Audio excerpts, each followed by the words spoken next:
کبوترم هوایی شدم ببین عجب گدایی شدم دعای مادرم Assalamu alaikum and welcome back to Howza Life, the show where we discuss what Howza life is truly like for a Howza student living here in the holy city of Qom. This is my husband, Muzaffer and Syeda. And this is my wife, Syeda Fatima Ali. Now, there are a lot of questions out there that viewers such as yourselves have about the Howza life in Iran, and that is why we are here to give you some insight into our lives in Iran. Some of our viewers have some great questions and we're just as eager to answer them as they are to ask them. Here they are. My name is Rehan. My name's Akhti. And we're calling from Gondor. We have a question regarding Finances. How is a new Howza student going to afford to buy all of the basic essentials? things like pillows, Books, games, food, more clothes. Are they going to have to prioritize finding a job so they can actually afford these things? So basically, Our question to you is, what's the deal with finances? We knew someone would ask this question. Yeah, when we decided to come to Qom, our parents were really worried about our expenses.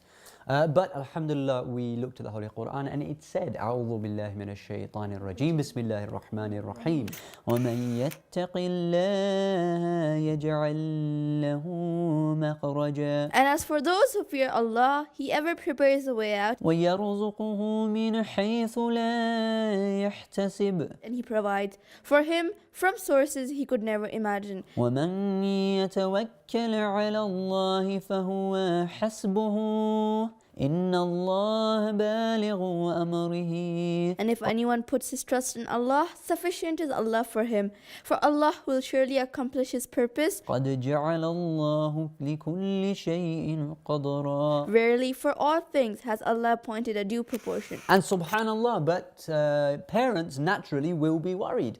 And they were asking questions like, where are you going to sleep? In the haram? I mean, they were thinking things Where will like, you stay? Because you don't have much money with you. Like, what about the house? What about the gas, electricity they had bills? horrible thoughts in their head of just like me just sleeping under a bridge somewhere with a sleeping bag. And then her parents got involved and they were like, let's not go into that. And they were worried about things like our traveling as well. Food. Don't forget They food. thought we were gonna starve Yeah.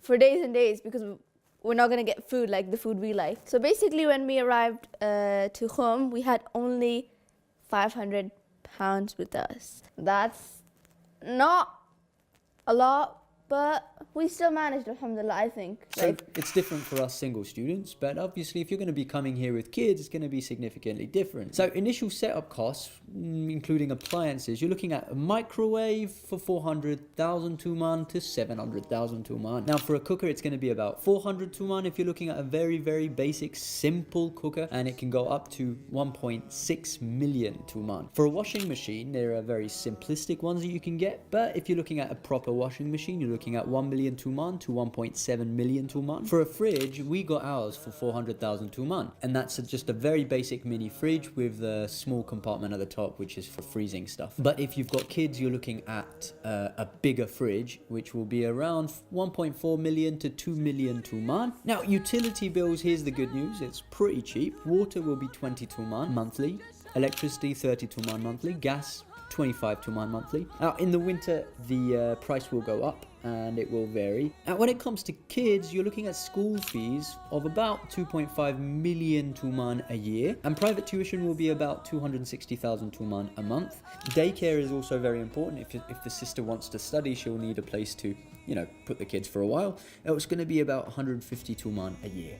Monthly groceries for me and Syeda is about 300,000 a month. But with two kids, you're looking at about 6,000 to 1 million Tuman a month. Now, for your accommodation, it completely depends on where you live and also how much you use your utilities, or whether your utilities are shared in a building or not. So for accommodation here, you're looking at, with a 3 million Tuman deposit, let's say you'll be paying around about 300,000 per month for rent. With a 20 million Tuman security deposit, you could be looking at 750 Tuman rent. Again, it really does depend on where you live and what kind of accommodation you're looking for. And the way it works is that the security deposit, which is reimbursable, the higher your security deposit is, the lower your rent will be. So people do prefer to put down a higher security deposit because you'll get that back at the end. And this is for students who might be wanting to come here when they have kids. For me and Syeda, it was significantly cheaper. I mean, our accommodation was provided because it's student accommodation. We don't have kids to worry about, so we can live in a small apartment. Basically, as we told in the earlier episode, we got a house, so for free. But still, the house was empty, so we had to get a stove, fridge, and like a carpet. I got a new desk. We got a new desk. Now I have a place to put my books and actually study. It's not this one. This is the studio's desk. But now I have a desk in our home. It's green. I wanted it to be blue. And we have pet birds. Yeah, birdies. The boy's name is Yusuf. I kept it. The girl's name is Shamsi. I kept it. Shamsi. Yeah. I said keep Yusuf and Zulekha. No, that would be weird. So when we came here, we had literally £500 in our pocket. That's it. What? You need to fix up your beard. I know. It looks really bad. I know. But I had a haircut.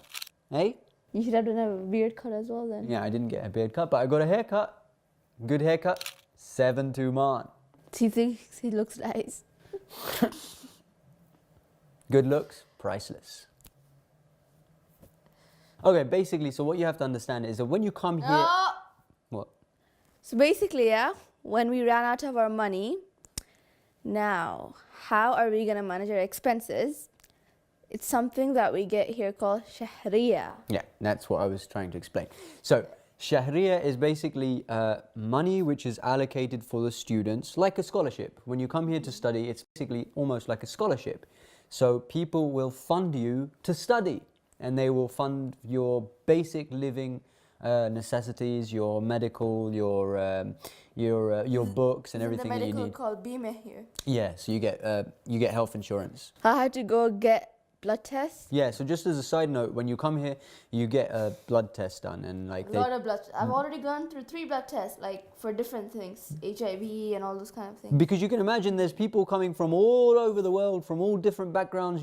They're coming from everywhere, from every different economic, social, ethnic background. So they need to check, like, And do you you know have the any best part is, contagious so diseases or basically, anything? When you go to get your blood test done, the males, they can't enter the women's side because obviously, you know, we pull our sleeves up from a Islamic perspective. Yeah. So anyway, shahriya, you basically get bank cards. So we have 3 basic bank cards. One is the card of Ayatollah Khamenei. One is from Ayatollah al-Sistani. One is from Ayatollah Mukarram Shirazi. Yeah. So- And yeah. Sorry. Yeah. No, please. No, please. No. So basically, yeah, the shahriya money, it's enough to, I think, get groceries for your house, enough to pay for your bills. So when you're an unmarried Howza student, you get a little bit less, and then when you get married, it increases, and then when you have a child, it increases again, and then so on and so forth. And just so you know, it's not a lot. You won't get enough money for your luxuries, you know, that's the... But then the point here is that, okay, if you're coming to Howza, surely you're not coming here for a luxurious life. No, the purpose is different. So Howza students don't generally need luxuries per se. There's a difference. Some people, if they want, even Howza students, because they have families, they can have a luxurious life. But I think personally, as me and my husband Muzaffer, we personally don't want a luxurious life because as we have our purpose here is to come to study, not to, you know, come and... I mean, some people look at the mattresses and they go, "Oh, you poor thing, you're sleeping on the floor." Like, why don't you get a bed for yourself? but we're just like, why would we need a bed? Like, we have a We're mattress, comfortable. we're comfortably sleeping, we don't need a bed. Bed is like a luxury. That's what we think, at least. Even like a sofa set, like in the Iranian culture is to sit on the floor, yeah? Back in the West, I had like everything, right? I had a car, I had a place, I had all the luxuries that you could, you know, a guy my age could want. But then you just reach a point where you're just like, I don't need any of this. I think. You know, a minimalistic lifestyle increases a person's happiness. The only time me and Muzaffer like spending money is in food. Like, we love food. Yeah, there's And that the new food in Iran pasta is place. so nice. Yeah. And the next morning, he's sick. I'll tell you one thing, when you get sick as a Howza student, you really, really miss your mum. Even when you have a wife. Yes! Budgeting is really, really important for a Howza student. When you're a Howza student, you need to People think that it's going to be really easy. It's not. You need to budget just like you would back in the West or back wherever you're from.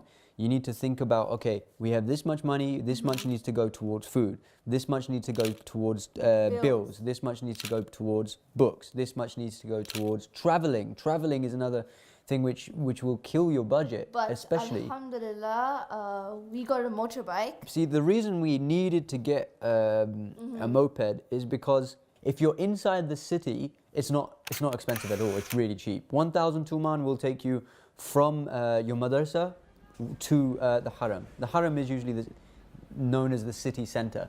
So But the place we you live, can get but we live Yeah. outside of the city center. Shahrak-e-Mahdiya is like it's on the outskirts of the city. It's Pretty like much. in the It's desert in a area, desert so area. it costed us a lot. Like, Yeah. In the beginning, when we came to home, it costed us so much to go from our house to get stuff. Yeah, it would So be. we decided, why don't we spend that much money on buying a motorbike, and then we can save that money. In a way, we're saving money. I personally believe Because that. petrol is dirt cheap. I mean, It's like some wow.